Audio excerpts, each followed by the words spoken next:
Kalau kita melihat orang-orang yang membenci Nabi SAW, kemana mereka sekarang? Dengan ditaklukkannya kota Mekah, selesai. Abu Jahal, ya. Uqbah bin Abi Mu'aid, Al-As bin Wa'il, Rabi'ah, Utbah bin Rabi'ah. Kemana mereka semua? Habis. Orang-orang ini mengatakan kalau meninggal dunia, anak laki-lakinya berarti, Masya Allah, udah habis anak keturunannya. Engkau tidak akan disebut dengan kebaikan. Karena nanti dari anak perempuan itu akan lahir anak, tapi tidak nasabnya bersambung kepada Allah. Kalau kita lihat jamaah, Rasulullah SAW, subhanallah, beliau memang tidak punya anak laki-laki.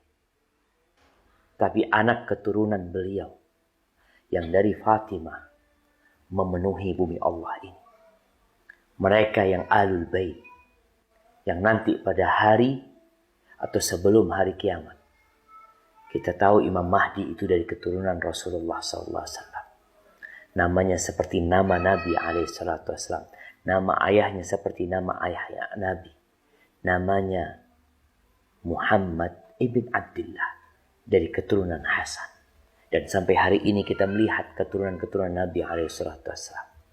Mereka terus melakukan kebaikan. Mereka terus disebut dengan kebaikan. Keturunan-keturunan Nabi SAW yang di atas sunnah SAW. Sedangkan orang-orang yang mencela Nabi SAW, nggak usah nunggu meninggalnya Nabi SAW. Sebelum meninggalnya Rasul SAW, terputus mereka.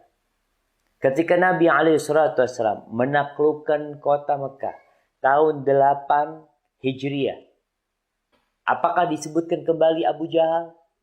Abu Lahab disebutkan. Iya, sampai kiamat disebutkan. Tapi dengan celaan. Allah mengatakan tabbat yada abi lahabi wa tab. Ma aghna anhu maluhu wa ma kasab. Sayasla naran dzata lahab wa imra'atuhu hammalatal hatab. Mana anak-anak Abu Lahab yang menyebutkan bapaknya dengan kebaikan? Enggak ada. Anak-anaknya Abu Jahal, mana yang menyebutkan bapaknya dengan kebaikan? Mereka semuanya, siapapun, bukan hanya di masa itu. Allah telah menyebutkan inna syani'aka wal abtar. Yang membencimu, yang memusuhimu, yang mencacimu, dialah yang akan terputus. Sampai hari ini, beberapa waktu yang lalu, ya kita melihat ada orang-orang yang mencela Nabi SAW dengan karikatur. Ada yang mencela Nabi SAW lewat video, dia bikin film.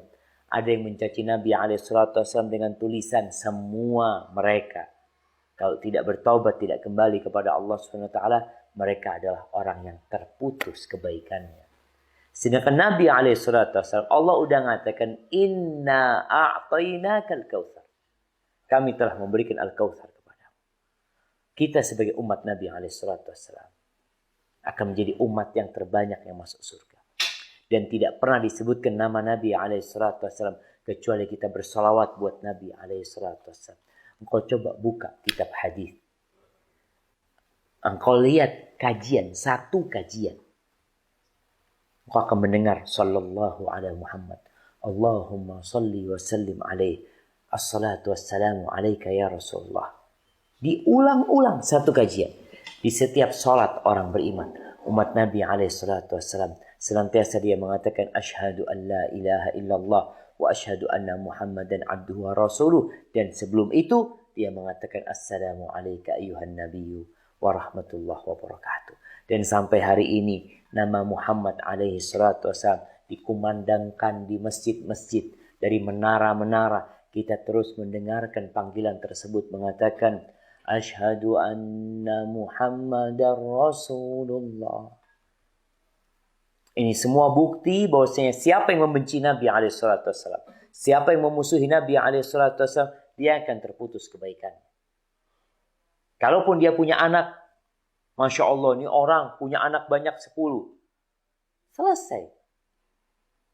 Anak 10. Kalau ada yang beriman 1, alhamdulillah.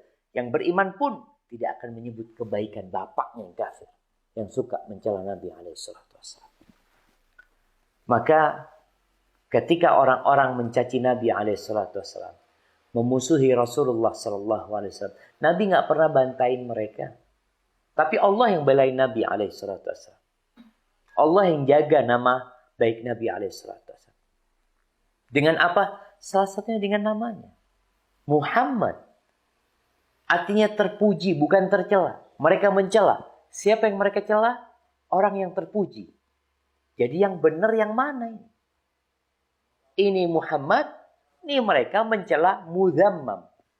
Bahasa Arabnya orang yang tercela itu muzammam. Mereka mencela siapa? Orang yang tercela. Sedangkan Nabi alaihissalam adalah orang yang terpuji. Maka jemaah, kalau kita membaca ayat ini, perbanyaklah salatmu. Perbanyaklah sedekahmu. Sebagai bentuk syukur kepada Allah Azza wa Jalla. Agar suatu saat kita dapat meminum dari teladan Nabi alaihissalam. Kita bisa menikmati sungai yang di kanan kirinya ada tenda-tenda dari mutiara. Hadza wallahu a'lam bissawab.